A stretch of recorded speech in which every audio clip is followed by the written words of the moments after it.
Hello, this is Jamie with Supplier T News, and here is your small business news for May 10th, 2021. As always, if you like the content we provide, make sure you subscribe to the channel, leave a like, comment on the video, and share with other people you think may be interested in this content. All right, let's go ahead and get started. Now, today is going to be kind of miscellaneous, if you will, type of news update. I found this top 25 cities for small business article that I wanted to share.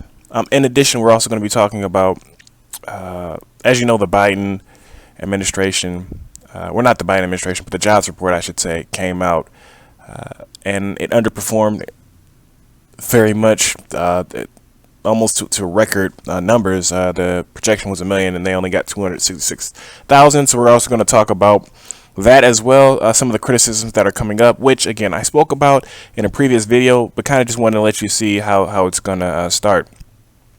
Now, but first off, before we get into that, let's talk about the top 25 cities for small businesses. So I found this pretty interesting, and I'm gonna comment a little bit as we go forward here. But as you can see here, this is reviewed by Forbes based on a Biz2Credit top 25 score. But as you can see here, Biz2Credit has identified San Jose as the best small business city in America. What is that based on? So it's based on average annual revenues, credit scores, age of business, and Biz2Credit's proprietary analyzer score, whatever that means. But it factors in the local business climate, including rents, cost of labor, and tax rates.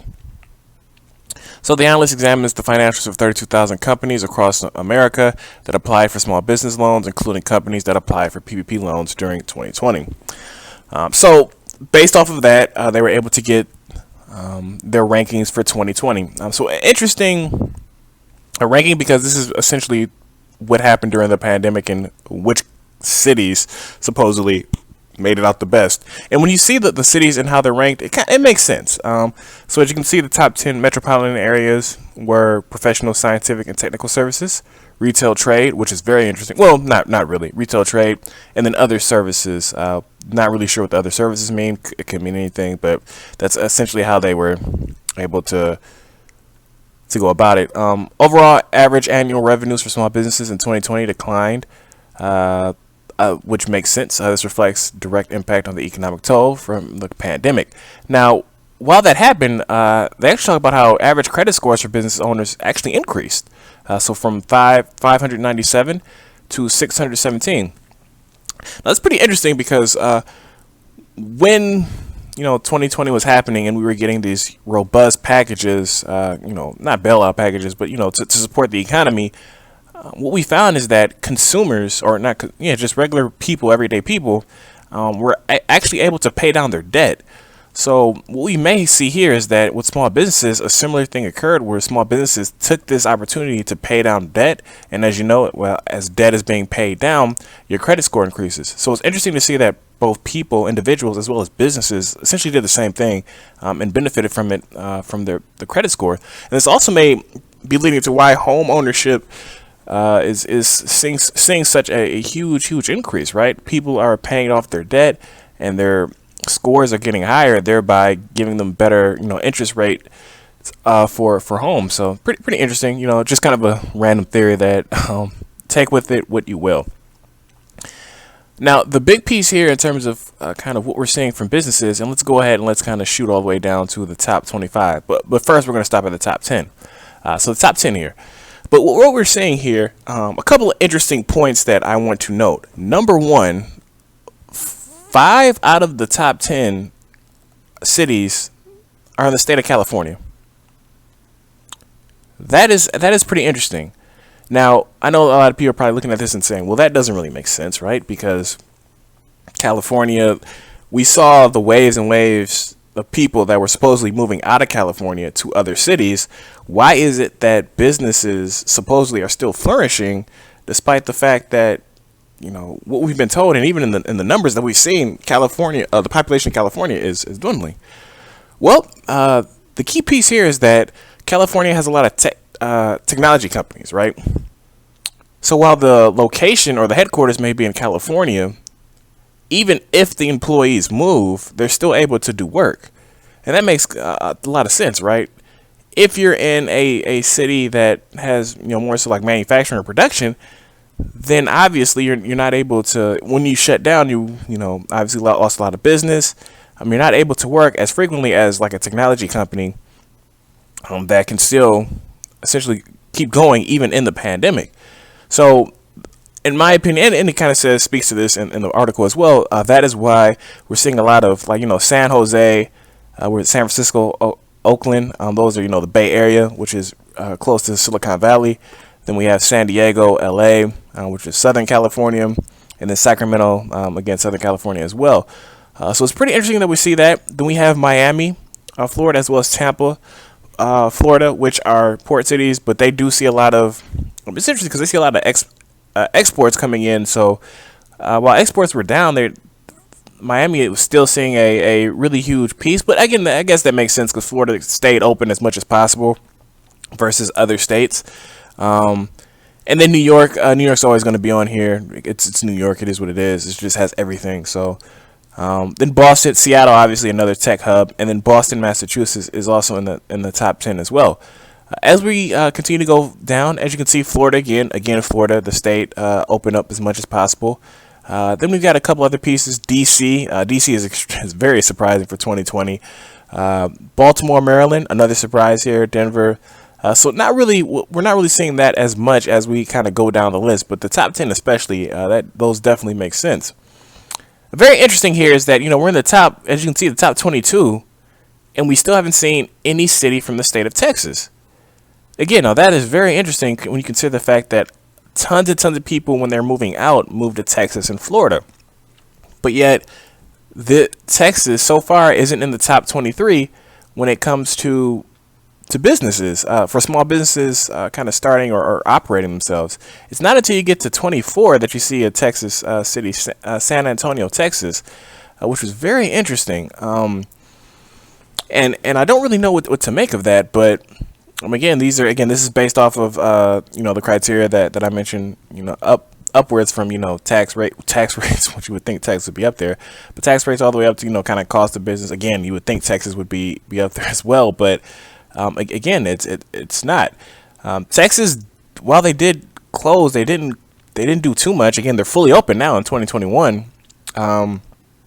But whatever that proprietary information that Biz2Credit is taking a look at, it clearly is very interesting in terms of what they came out with. So as we see another ranking when it comes to revenue, we're seeing here again, San Jose is at the top, New York, Miami. These kind of make sense. Basically, any city that has a high cost of living was very high when it comes to these types of small businesses. Kind of makes sense. High cost of living. It better be that high if these small businesses want to succeed and keep going.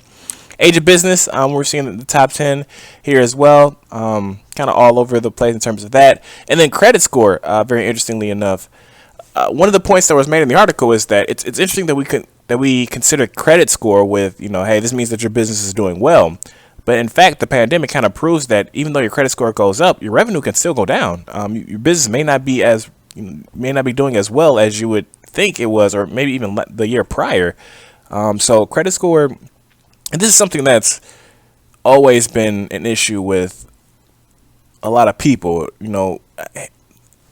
just putting so much on credit scores without any kind of history there. Like, in theory, you can be cash positive and have a terrible credit score, and now your interest rate is just terrible. It's just, credit score is something that a lot of people have an issue with. And this, again, the pandemic is just showing even more so why this should be an issue and why we should be looking at other factors when we're talking about a business in itself. But as you can see, just these are kind of the key points in terms of what was spoken about in the article. Just thought it'd be a fun little top 25. Where are we looking at? What are the top cities here? And it appears as if California is the place to be to create a small business. Maybe not to live there, but to create a small business. It appears that it is the spot. Next up, groups slam Biden's war on small businesses after disappointing jobs number. Now, I mentioned this previously. We knew this was coming. This is Fox Business.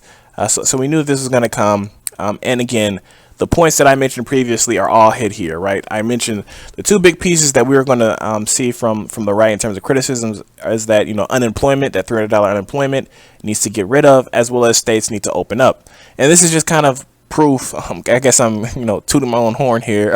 I was right. But seriously though, this is essentially what the big pieces are. And I think this is important because we have like the National Federation of Independent Businesses that are really going to push to eliminate the unemployment checks as well as opening up.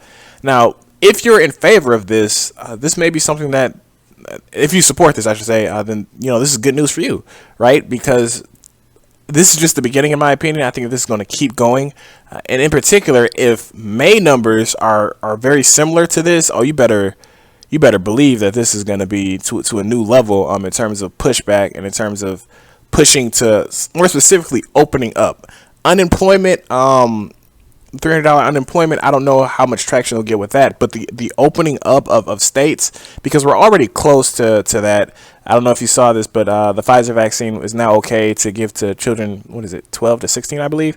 So we're close to opening up, but if, people can open up, a month earlier, 2 months earlier than would be, I do think that people are going to push for that because, for small businesses, that could matter. So pretty interesting here. I do also want to mention that, while places are opening up, again, the big piece here, the big issue, even if things are opening up, is consumer confidence, right? Just because a place is open up doesn't mean that they're going to spend the amount of money that they were spending before the pandemic. And that's going to be the issue. That's going to be the challenge here. But definitely just kind of wanted to talk about this as well as, the top 25, which I thought was pretty interesting. Hope you enjoyed the video here. As always, if you like what we're doing, make sure you subscribe to the video, leave a comment, like the video as well. It does help. And share with other people you think may be interested in this content. As always, thank you for your time and have a great day.